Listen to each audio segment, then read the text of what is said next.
করলো ভাই, সব কিছু কোরআনের তথ্য মেনে নেওয়ার পরেই ওই ব্যক্তি তো ঝুঁকে যায় রাজার সামনে। রাজা যখন হুকুম করে, মন্ত্রী যখন প্রচার করে দেয়, জনগণ এক কথায় স্যালুট দিয়ে মেনে নেয়। নিশ্চিত আমরা তোমার কথাটা স্বাগতম জানালাম, তোমার কথাটা আজ মেনে নিলাম। ঠিক যখন ইমাম এটা জানিয়ে দিলেন, মুসাল্লিগণ আমিন বলে উঠলেন। যেমন কেরাত পড়বে তেমন তারা মানে মতলব দাঁড়াবে। আমি আপনাদের কাছে সংক্ষিপ্ত হালাতে বোঝাচ্ছি। ইমাম যখন আল্লাহু আকবার বলে রুকুতে চলে যায়, চলে যাওয়ার পরে তাসবিহ পাঠ করে। কেউ 3 তাসবিহ পাঠ করে, কেউ 5 তাসবিহ পাঠ করে, কেউ 7 তাসবিহ পাঠ করে, কেউ 9 তাসবিহ পাঠ করে। ইমাম আবার বলতেই থাকে, সামি আল্লাহু লিমান হামিদা, সামি আল্লাহ, শোনো ও রব্বি আল্লাহ, যা কিছু তেলাওয়াত করেছি, যা কিছু পড়েছি, আল্লাহ আপনি তো সব কিছু শুনেছেন। লিমান হামিদা, আপনার প্রশংসা ছাড়া, আপনার প্রশংসা ছাড়া আমরা আর কিচ্ছু আপনার কাছে চাই না। মুসাল্লিগণ এক কথাই বলি, রব্বানা লাকাল হামদ, রব্বানা আই আমাদের রব, হামদ আপনার প্রশংসা করা হয়েছে, আপনার যেটা ইচ্ছা আপনি সেটাই আমাদের দিয়ে দেন। জোরে বলুন সুবহানাল্লাহ, আরো জোরে বলুন সুবহানাল্লাহ। এই সোনামানিকেরা, হাত কলার জানেরা, যুবকেরা, ওই নামাজের রুকু থেকে আবার যেই না আল্লাহু আকবার বলে সিজদায় চলে যায়, সিজদায় গিয়ে বলতে থাকে সুবহান রাব্বিয়াল আলা। কেউ 3 তাসবিহ পাঠ করে, কেউ 5 তাসবিহ পাঠ করে, কেউ 7 তাসবিহ পাঠ করে, কেউ 9 তাসবিহ পাঠ করে, কেউ 11 তাসবিহ পাঠ করে। এটাই তো বলতেই থাকে রব্বানা, এমন করে বলতে থাকে, আল্লাহর কাছে গুণগান করতে থাকে। আল্লাহ পাক, আল্লাহ তাআলা তামাম বান্দা বান্দির জন্য সিজদা ফরজ করে দিয়েছে। আল্লাহ পাক মালাইকা ফেরেশতাদেরকে বলেছিল, এই মালাইকা ফেরেশতারা, আমি আল্লাহ আমার অর্ডার হলো আদমের পায়ে সিজদা করো, শুধু তোমরা সিজদা করো। সকলে সিজদায় চলে গেল। গেল না কে? কিতাবে এসেছে ইবলিস, ইল্লা ইবলিস, কেবলমাত্র গেল না, ইবলিস সিজদায় গেল না। না যাওয়ার জন্য আল্লাহ পাক লানত করলেন, ইবলিস তুমি যদি সিজদায় যদি না যাও, আমার কথা মতন যদি তুমি সিজদায় না যাও, তুমি যদি অহংকারী আর তাকব্বুরি দেখাও, আমি আল্লাহ বলছি জান্নাতে তোমার জায়গা নাই, জান্নাতে তোমার কোনো অস্তিত্ব নয়, জান্নাত থেকে তোমাকে বিতাড়িত করব, জান্নাত থেকে তোমাকে তাড়িয়ে দেব, জান্নাতের তোমার কোনো ঠিকানা আর থাকবে না। আমি আল্লাহ পাক আল্লাহ তাআলা এমন করে জাহান্নামে হালসি তোমার গলাতে দিয়ে দেব। আমি আল্লাহ বলছি সুজুদ সিজদায় চলে যা। তামাম ফেরেশতারা একসাথে সিজদায় চলে গেল, ইবলিস সিজদায় গেল না, ইবলিস সিজদায় নত হলো না। আল্লাহ রাগান্বিত হয়ে ইবলিসের গলায় আগুনের হালসি ফেলে দিল। ফেরেশতারা দেখে থরথর করে কাঁপুনি চালু হয়ে গেল।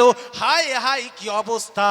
আজ আমাদের ফেরেশতা, আমাদের লিডার যিনি হলো আজাজিল ফেরেশতা, আল্লাহ পাক আল্লাহ তাআলা তার গলা আগুনের হালসি দিয়ে দিয়েছে। আর চুপ থাকা যাবে না। ভয়ে জড়সড় হয়ে ওরা আবার পুনরায় সিজদায় চলে যায়। বা জোরে বলা যায় না, একবার সিজদা দেওয়া ফরজ। কবার? একবার সিজদা দেওয়া ফরজ। আল্লাহ পাক অর্ডার করেছে, ফেরেশতারা গিয়েছে, কিন্তু ফেরেশতারা ইচ্ছায় নয়, ভয়ে জড়সড় হয়ে আবার সিজদায় গিয়েছে দুবার। একবার ফরজ, ফেরেশতারা ভয়ে গিয়েছে। শিক্ষকরা যখন মারা চালু করে ছাত্রদের যদি পাশের সাথীদের একগা পড়ে, আর একটা সাথী জোরে জোরে পড়া চালু করে দেয় না? একজন যদি বদমাশি করে, আরো 10 একজনের মার পড়লে আরো 10 জন গন্ডগোল বন্ধ করে দেয়। কেন? ভয়ে। ফেরেশতারা ভয়ে থরথর করে কাঁপুনি চালু হয়ে গেল, ওরা সিজদায় চলে গেল। আল্লাহ পাক খুশি হয়ে গিয়েছে, লোহে মাহফুজে সংরক্ষিত রেখে দিয়েছেন। জোরে বলুন সুবহানাল্লাহ। কি রাখলেন? জান আমি আজ থেকে এই নামাজে দুটো সিজদা আমি আমার উম্মতের জন্য দিয়ে দিলাম। আমার মালাইকা ফেরেশতা যখন ভয়ে আমি আল্লাহ আমার জন্য আর একটা সিজদা করেছে, উম্মতি মুহাম্মাদির জন্য 2 নাম্বার নামাজে 2 নম্বর সিজদাটা আমি আল্লাহ ওয়াজিব করে দিলাম। জোরে বলা যাবে? আর একটু জোরে বলা যাবে? নারায়ে তাকবীর, নারায়ে তাকবীর, নারায়ে তাকবীর। ও ভাই অসুবিধা হচ্ছে নাকি? শেষ করে দেব? কেন তো সংক্ষিপ্ত হালাতে আবার তো নামাজের টাইম হয়ে আসছে। সবে 18 হয়েছে, এখনো বাকি আছে, অসুবিধা কি? শেষ করে দেব কি? কেন এই যে এমন একটা পরিস্থিতি, এমন একটা সময় বায়ান করা কিন্তু খুব কঠিন সময় এটা। কেন বলুন তো? এটা তো একজনের সাথে যুদ্ধ করে আমার রস করতে হবে। কার সাথে বলুন তো? আরে ঘুম তো একটা ইবাদত, ইবাদতের সঙ্গে আমি যুদ্ধ করবো কেন? ঘুম একটা তো ইবাদত, ওর সাথে যুদ্ধ করে কি লাভ আছে? ওর সাথে যুদ্ধ করে লাভ নেই। ওর সাথে যুদ্ধ করলে আমার গুনাহ হবে। ইবলিসের সঙ্গে, ইবলিসের সঙ্গে যারা চলে গিয়েছে ওরা কি ঘুমাচ্ছে সত্যিকারে? ঘুমায় না, চুপ করে আছে। যারা বিড়ি খায় তারা লেপের ভিতরে বসে বসে খালি বিড়ি টানছে, কি সর্বনাশ হয়ে গেল। যারা জলসায় এসে ফিরে চলে গেছে তারা বলছে এই টাইমটা গেলে কি হবে, লাস্টের টাইম তো ভালোই চলছে। জুলফিকার সাহেব তো পুরো একেবারে খেঁচে গিয়েছে, এ তো উঠে সেইভাবে টানছে, কি অবস্থা, গেলেই হয়। ইবলিস বলছে তুই যখন শীতের বেলা শুয়ে পড়েছিস যাবি কেন? শোয় না, শুয়ে তো শুনতে পাচ্ছি। কেন আমাদের যুদ্ধ কার সাথে? শয়তানের সাথে। আমাদের শত্রু কে? শয়তান। কিন্তু এই যে শয়তান, শয়তানটা কি? শয়তানটা কি এটা তো চিনতে হবে। বড় পীর আব্দুল কাদের জিলানী রহমাতুল্লাহ আলাইহি রাস্তা দিয়ে হেঁটে যাচ্ছে, আর হেঁটে যাওয়ার সময় হঠাৎ ইবলিস বড় পীরকে দেখে সালাম দিলেন। বড় পীর আব্দুল কাদের জিলানী রহমাতুল্লাহ আলাইহি বলছে, এই ইবলিস, তোর কাজ হলো মানুষের ধোঁকা দেওয়া, তোর কাজ হলো মানুষের ধোঁকা দেওয়া। তুই আজকের এই গাছের নিচে তসবিহ গুনছি কেন? ইবলিস বলছে, ওগো বড় পীর আব্দুল কাদের জিলানী, আপনার কাছে আমি আর কি বলবো দুঃখের কথা, আমি যতটা ভুল করিনি তার থেকে দুনিয়ার মানুষ বেশি ভুল করে। আমি লজ্জায় আমি এই গাছের নিচেই বসে আমি তসবিহ পাঠ করছি যে আমি জবাব দেবো খোদার দরবার কি করে। ওর থেকে খাতারনাক জিনিস আমরা। যদি তারই দোষ হয় ইবলিসের, আমি মেনে নিলাম, সাপোর্ট মেনে নিলাম যে হ্যাঁ ইবলিসের দোষ, ইবলিস আমাদের ধোঁকায়। পবিত্র রমজানুল মুবারকের চাঁদে ইবলিস বাঁধা থাকে না ছাড়া থাকে? তাহলে রমজানে রোজা করে না কেন ওরা? যদি ইবলিসের দোষ হয় আমি মানলাম, তাহলে ইবলিস মেনে নিয়েছে। কিন্তু আল্লাহ বললেন পবিত্র রমজানের চাঁদের ওসিলায় আমি আল্লাহ ইবলিসকে বন্দী করে দিই। কিন্তু এরা রোজা রাখে না কেন, নামাজ পড়ে না কেন? ও ভাই, যে মানুষটা রাতে ধরো 2 বছর ঘুমায়নি, রাতে 2 বছর ঘুমায়নি, হঠাৎ বাড়ি এনে যদি তার লেপ কম্বল খাটের নিচে যদি আগুন ধরিয়ে বলি এই শীতে যাই হোক তোর আগুন ধরিয়ে দিচ্ছে এখানে শো, ও ঘুমোবে বলে মনে হয়? কেন? ও 2 বছরের সেটিং আছে, রাতে ঘুমায় না। 2 বছরের সেটিং আছে, রাতে ঘুমায় না। হঠাৎ একটা রাতের জন্য ঘুম আসা তার জন্য কঠিন। ও যে 12 মাস ইবলিসের কাজ করেছে, ওটা 11 মাস কাজ করেছে, একটা মাস ওর মায়া ত্যাগ করতে পারে না। একটা মাস ওর মায়া ত্যাগ করতে পারে। আজ আমরা যে বসে আছি খুব ঠান্ডা মাথায় বুঝবেন ভাই, আমরা যারা বসে আছি গুটি কয়েক মানুষ, তো আমাদের বসে থাকার প্রয়োজন কি? প্রয়োজনটা কি? প্রয়োজন তেমন কিছু নয়, মরে গেলুম সব শেষ হয়ে গেল। এই যে আমাদের একজন নেতা এসেছে, সেই নেতার নাম কি? মুহাম্মদ রাসূলুল্লাহ সাল্লাল্লাহু আলাইহি ওয়াসাল্লাম। তিনি বললেন ইন্না হায়াতি খায়রুল লাকুম, আমার হায়াতের জিন্দেগিটা আমার নিয়ে যাওয়াটাই আল্লাহ পাক যে পাঠিয়েছিল আমার উম্মতের কল্যাণ আর কামিয়াবির জন্য। জোরে বলুন সুবহানাল্লাহ। সেই নবী কি খারাপ কিছু করেছে বলে মনে হয়?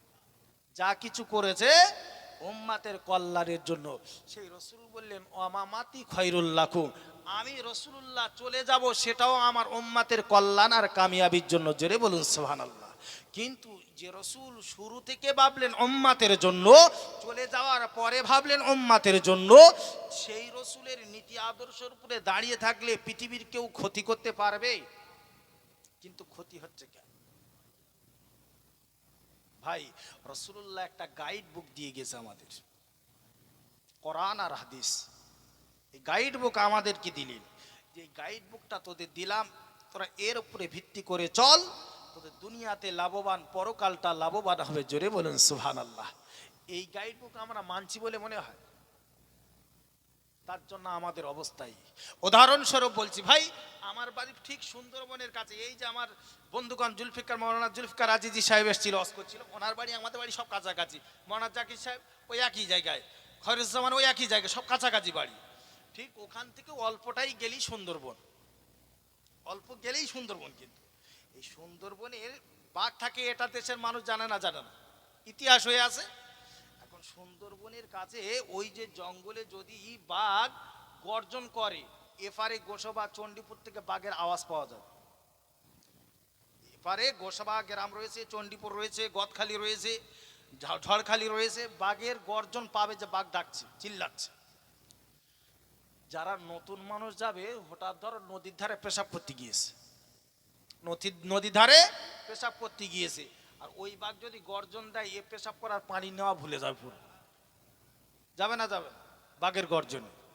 এখন বাঘ ও জঙ্গলে ঘোরে, আর জঙ্গলে ভালো ভালো খাবারগুলো খায়, কারণ ও তো শক্তিশালী, ও তো জঙ্গলের বাদশা, ও যেটা ইচ্ছা হয় সেটা খায়। ওর মনে মনে একদিন লোভ হয়েছে, জঙ্গলে বহু কিছু খেয়েছি, আমি আর জঙ্গলে থাকবো না, এবার একটু মানুষের গোস্ত খাবো। ওর মনে মনে লোভ জন্মেছে। ভাই, বাঘের যখন মনে লোভ জন্মেছে মানুষের গোস্ত খাবে, তাহলে জঙ্গলের ভিতরে মানুষও ধরতে পারবি না। তাহলে ওর আসতে গেলে হয় গোসাবাই আসতে হবে, নাই চণ্ডীপুর আসতে হবে, নাই গদখালি আসতে হবে, নাই ঝিঁবাজে আসতে হবে, এসে ওর গ্রামে এসে মানুষ ধরে খেতে হবে। ও ভাই, যে বাঘ জঙ্গলে গর্জন দিচ্ছিল, মানুষ ভয়ে পেশাব বন্ধ হয়ে যাচ্ছে, ওই বাঘ গ্রামে যদি মানুষ ধরতে আসে, মানুষ ভয়ে পালাবে না তেড়ে মারতে যাবে? পালাবে।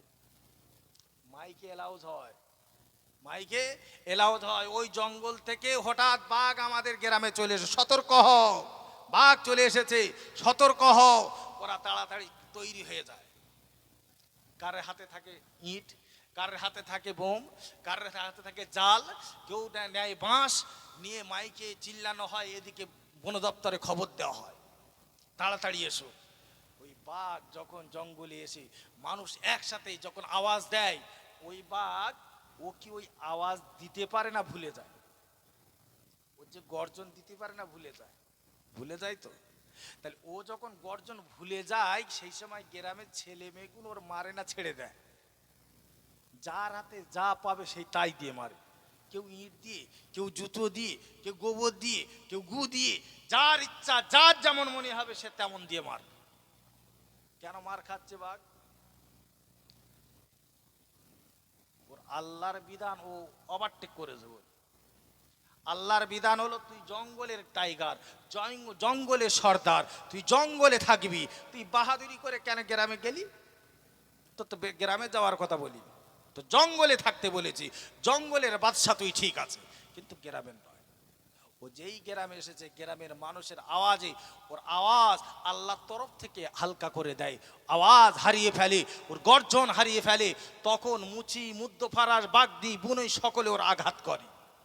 ঠিক আমরা আমাদের সেই গর্জন হারিয়ে ফেলেছি, ঈমান নামক জিনিস হারিয়ে ফেলেছি, তাই আমরা মানুষের কাছে, বেধর্মীদের কাছে আঘাত খাচ্ছি। এত কিছু হচ্ছে, কি করব, কি করি? নামাজ পড়েছি, তা পড়িনি, সব হুজুর সব ওদের হয়ে গেছে, আমাদের কিচ্ছু নেই। আরে পৃথিবীর জমিনে যিনি গড়তে পারে, যিনি ভাঙতে পারে, তিনি কে? তার কাছে চা, তার কাছে বল, তিনি রাস্তা দেখাবে, তিনি পথ দেখাবে।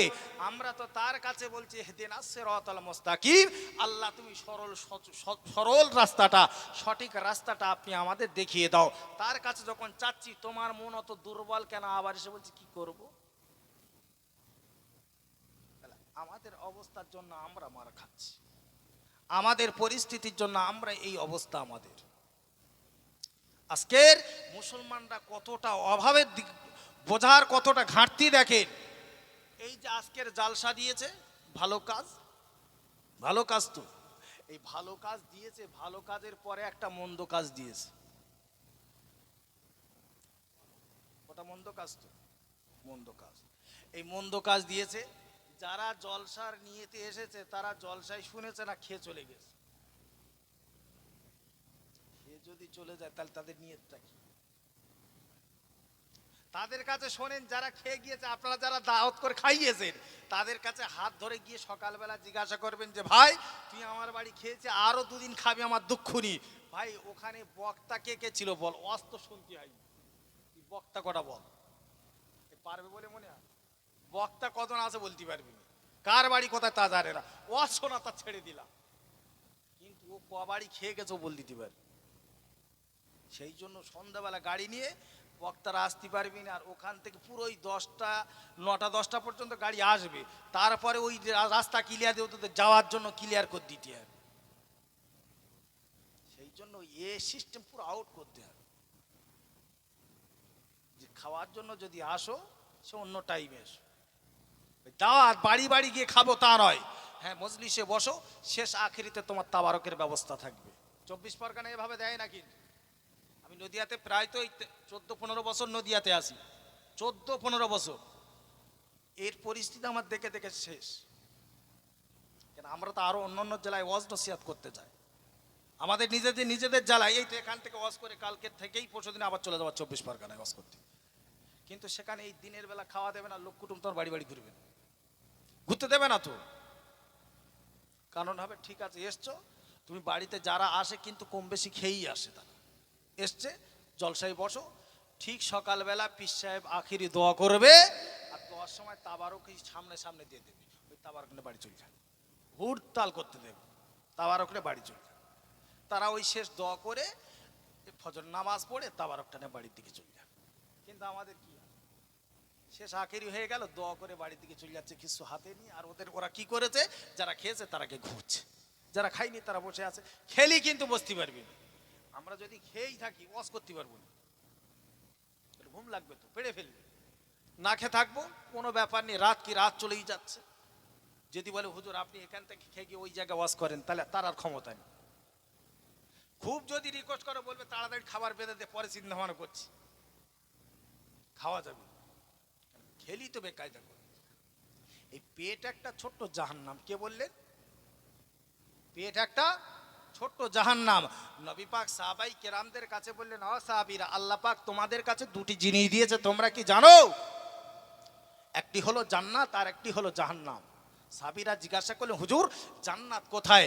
আল্লাহ নবী বললেন, যেখানে দ্বীনের কথা, ইসলামের কথা, কোরআনের কথা, হাদিসের কথা আলোচনা হয়, আমি রাসূলুল্লাহ বললেন ওটি হলো ছোট্ট একটা বেহেশতে। জোরে বলুন সুবহানাল্লাহ। সাহাবীরা জিজ্ঞাসা, হুজুর জাহান্নাম? আল্লাহ নবী বললেন তোমাদের কাছে আছে। আল্লাহ নবী বললেন তোমাদের কাছে রয়েছে। সাহাবীরা বুঝতে পারে আমরা যে সারা রাত বসে রয়েছি লাভ কি পেলাম। রাসূলুল্লাহ বললেন, সাহাবীরা শোনো, ও আমার সাহাবীরা, আমি নবী বলছি, তোমরা যারা সারা রাত ধরে দ্বীনি মজলিসে বসে রয়েছো, কোরআনের মজলিসে বসে রয়েছো, নামাজের জন্য বসে রয়েছো, আমি রাসূলুল্লাহ জানিয়ে দিলাম ওই সমস্ত চোখগুলো কিয়ামতের দিনে কাঁদবে না, কিয়ামতের দিনে কাঁদবে না, তাদের চোখে অশ্রু থাকবে না, তারা হাসতে হাসতে আমি রাসূলুল্লাহ তাদের দয়ার জান্নাতের রাস্তা দেখাবো। এই সাহাবীরা, আমি দয়ার নবী মুহাম্মদুর রাসূলুল্লাহ সাল্লাল্লাহু আলাইহি ওয়াসাল্লাম জানিয়ে দিলাম, কুল্লু আইনিন বাকিয়াতুল ইয়াউমাল কিয়ামা ইল্লা আইনুন গাজা আন মুহারিমিল্লাহ ওয়া ইনুন সাইরা ফি সাবিলিল্লাহ ওয়া ইনুন খরাজাহা মিনহা মিসলু রাসিজ যুবাবি মিন খাশিয়াতিল্লাহ। প্যারা নবী মুহাম্মদুর রাসূলুল্লাহ সাল্লাল্লাহু আলাইহি ওয়াসাল্লাম পাক জবানে জানিয়ে দিলেন, ও সাহাবীরা, কিয়ামতের দিন, মুসিবতের দিন তামাম চোখগুলো কাঁদতে থাকবে, ঝরঝর করে কাঁদবে। সাহাবীরা জিজ্ঞাসা করলেন, ইয়া রাসূলুল্লাহ, ইয়া হাবিবাল্লাহ, কিয়ামতের দিন তামাম চোখগুলো কি কাঁদতে থাকবে। নবী আমার জানালেন সাহাবীরা না না, তামাম চোখগুলো কাঁদবে না। যে সমস্ত চোখগুলো কোরআনের জন্য জেগেছিল, হাদিসের জন্য জেগেছিল, দ্বীনি মজলিসে জেগেছিল, নামাজের জন্য জেগেছিল, আল্লাহ রাস্তায় জেগেছিল, ওই সমস্ত চোখগুলো কিয়ামতের দিন কখনো কাঁদবে না। ওই সমস্ত চোখগুলো দেখেই আমি হাবিবুল্লাহ চিনতে পারবো এরা ছিল দ্বীনের খাদেম। একবার জোরে বলা যায় না? তামাম চোখগুলো কাঁদবে যারা দ্বীনের মজলিসে কাঁদতে থাকলো না, দ্বীনের মজলিসে জেগে থাকলো না, কোরআনের মজলিসে থাকলো না, হাদিসের মজলিসে থাকলো না, নামাজে থাকলো না। রাসূলুল্লাহ বললেন ওই সমস্ত চোখগুলো কাঁদতে থাকবে। তো নবী তাই জানালেন সাহাবীরা, ও আমার সাহাবীরা, আমি রাসূলুল্লাহ বলছি তোমাদের কাছে একটি করে জাহান্নাম পাঠিয়ে দিয়েছে। সাহাবীরা জিজ্ঞাসা করলেন, ইয়া রাসূলুল্লাহ, ইয়া হাবিবাল্লাহ, হুজুর জাহান্নাম কোথায়? আমরা জাহান্নামটা একটু দেখতে চাই। তো নবী জানালেন সাহাবীরা জাহান্নামটা অন্য কোনো জায়গায় নয়, জাহান্নামটা হলো তোমাদের পেট। সাহাবীরা জিজ্ঞাসা করলেন, ইয়া রাসূলুল্লাহ, ইয়া হাবিবাল্লাহ, পেট কেমন করে জাহান্নাম হলো? তো নবী জানালেন সাহাবীরা রূহ জগতেই তোমাকে আমাকে পৃথিবীর তামাম মখলুকাতকে আল্লাহ পাক আল্লাহ তাআলা একসাথে তৈরি করেছে। তৈরি করার পরে রূহ জগতে যখন রেখে দিয়েছিল আল্লাহ পাক আল্লাহ তাআলা জিজ্ঞাসা করেছিল, আমি কি তোমাদের রব নয়? আলাস্তু রাব্বুকুম, আমি কি তোমাদের রব নয়? আমরা বলেছিলাম মাবুদ আপনি যেমন আমরাও তেমন, আপনি যেমন আমরাও তেমন। আল্লাহ আপনাকে রব বলে মানতে পারবো না, আল্লাহ আপনাকে রব বলে স্বীকার করতে পারবো না।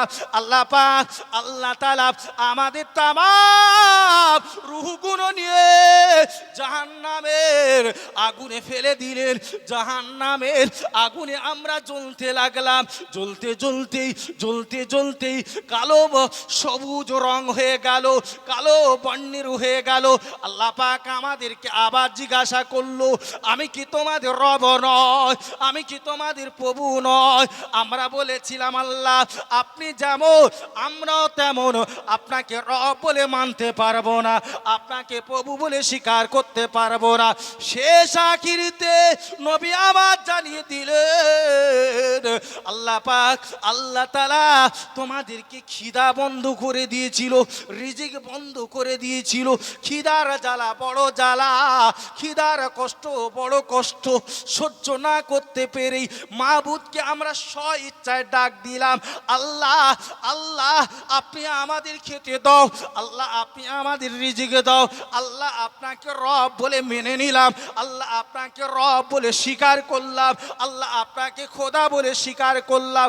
ও রব্বি আল্লাহ আপনি আমাদের রিজিক দাও।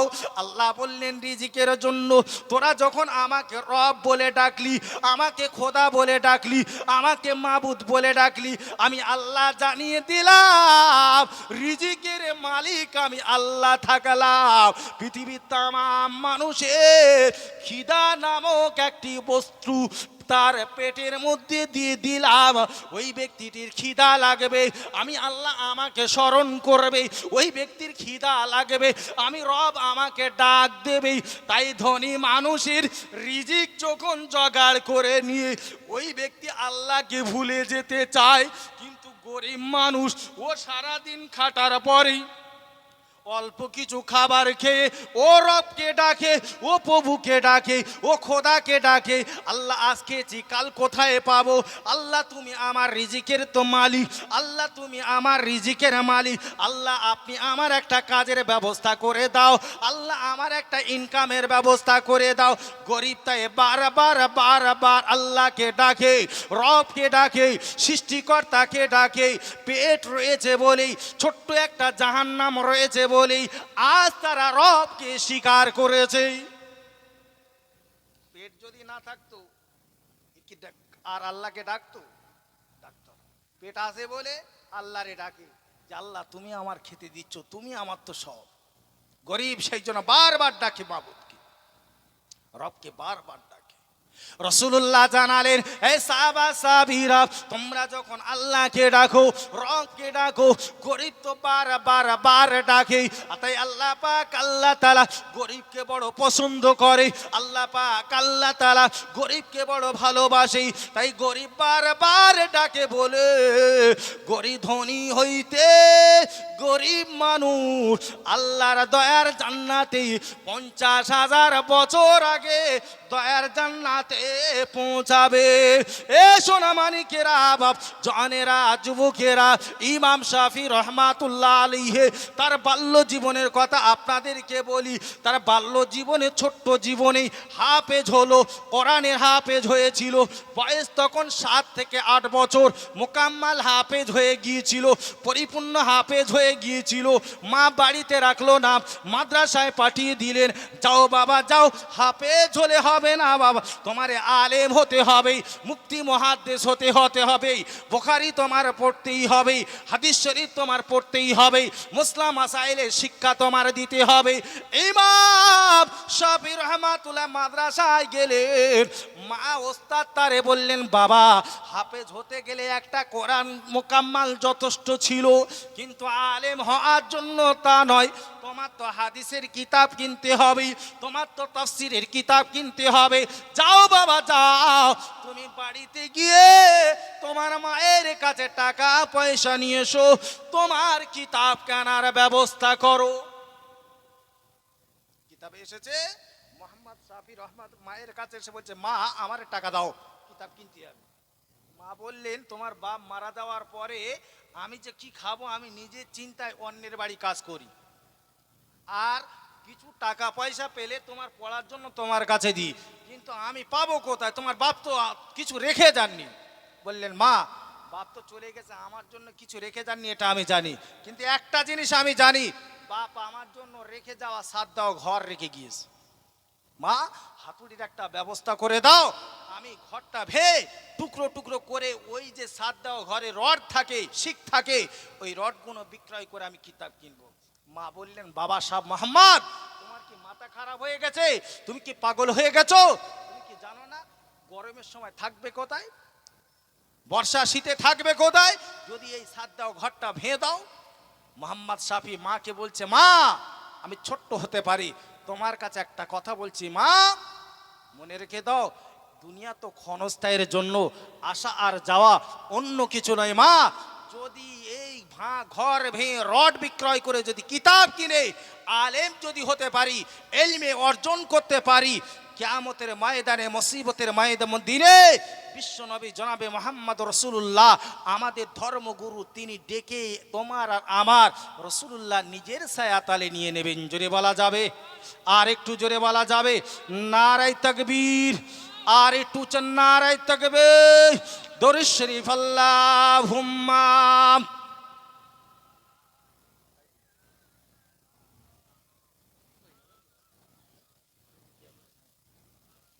ওয়া আলা আলে।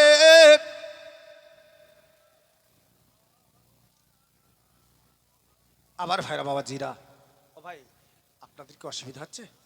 তাহলে দরুদ পড়তে এত অসুবিধা কেন? হ্যাঁ, এই সন্ধ্যা এই শেষ সময় হয়ে গিয়েছে বলে কি অসুবিধা হচ্ছে মনে হয়? ভাই এই যে ধরো একটা গাড়ি